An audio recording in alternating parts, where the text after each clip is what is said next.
Hey, what's going on, guys? I wanted to review these Honey's liquid drops. They have real honey inside of them. Um, I already tried the menthol ones when I was sick. This was say about like 9 months ago, but and it really helped a lot too. And the real honey, they always say that it's supposed to soothe your throat, and it really does too. Now these candies, however, I've never had the candy though. Let's give this a try. Let's see here. What's up, real quick?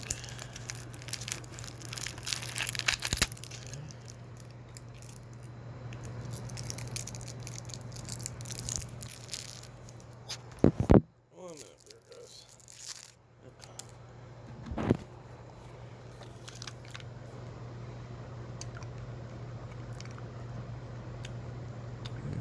Don't really have that much flavor yet.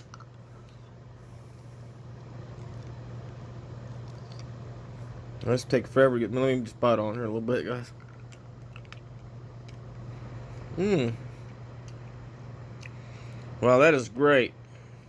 That is great now. Like at first, when you first put it in your mouth and everything, don't really have like a whole lot of flavor. But this is good for if you don't like menthol and you're sick and you just want some honey, or just as a candy or something. It ain't bad either. Um, but yeah, I'd highly recommend Honey's cough drops though if you're sick, guys. And then if you don't like menthol, just get the candy ones. But alright, guys, hope you enjoyed the video. Take care.